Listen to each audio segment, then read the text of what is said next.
I'm aware that many of you are based in various places around the world, and you may be looking to trade in your native currency. While these sheets have been written for the US format, we can update them to other currency, number, and date formats relatively easily without breaking any functions. To show you how to do this, I've loaded up the backtesting template and filled it in with some dummy data. Now, don't worry that you don't understand this sheet yet. We will be going through that later on. This is just an example to show you how to update to match your local region's format. Now, the first thing we're going to do is go to File, Settings, and in here we have Locale. Mine is set to the United States because that is where I am based, and it says this affects formatting details such as functions, dates, and currency. So let's change that to somewhere in Europe, let's say France, and go Save and Reload. Now, the main things I see is that all of our decimal points have been replaced with a comma, as is common in Europe. So these ones have updated automatically. The things that haven't updated are our dates, times, and currencies. So to update these, unfortunately, we have to do them manually, but it's not quite as tedious as you think. So if we click on Start Date, we want to change this to be the European format. It's currently month, day, year. We want it to be day, month, year.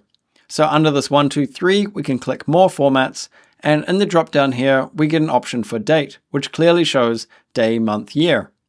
Now we can select that, and we suddenly get 11/03/2015. If we find the 2015 to be a little long and we just want to use 15 at the end, we can go to Custom Date and Time. We can select one of the options down here, whether we want slashes or we want dashes. But let's choose this one here, 05 being the day, 08 being the month, and 30 being the year. Now if I apply that, we can see we're back to 11/03/15. Now that's just on one cell. If we want to do all of these, because we know we're going to use date right down to the bottom, we can select the entire column of C, especially considering the value in here is a date as well. Once again, back to this drop down, and we can either select date from here with the full year, or we can select the most recently chosen one here.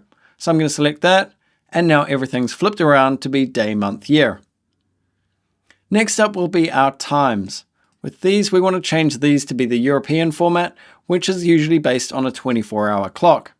So I'm going to click the column D, and I will use Command, or if you're on a PC, it may be Control, to unselect these areas here. So I am only updating the time. I do not want to update this percentage because that will change it to 1 AM rather than 1%. So now I'm going to go back to this drop down, and I've got the option of selecting time here, which is in 24-hour format. However, it's also showing me seconds, and I don't really want to deal with seconds while trading. So I'm going to go to Custom Date and Time, and in here I can choose any of these dates or times. So we can see I've got these ones here, the AM PM format we were in, and 1325. This here looks like what I want, hour and minute. And if I update that now, we can see that's based on 24-hour time. The last thing left to do on this page is to change the currency. We only have this value in currency on this page, but there are several others on the other tabs. But this one is the easiest because we have a Euros button here. So we can format as currency, and we just need to refresh it to be Euros. If we were to look at our Results 1.0 tab here, and we wanted to update all the formats very quickly, we can select all of C and unselect these values here. And these ones should all be date. So let's choose our recently used date here. It may give you an error, and we can hide that for 5 minutes. I will also do the time in the same way, select all of D, but unselect here, change to time, and we also need to do our money. So I will do that value there. I'll do all of these 3 columns by holding Shift, Command to select that cell, Command to unselect that cell, and all of these should be Euros. That was a quick look at how to update the sheets to fit your local region format. It is a little bit frustrating that the dates, times, and currencies don't automatically update when we change our locale, but at least there's a relatively quick way of updating when you do column by column.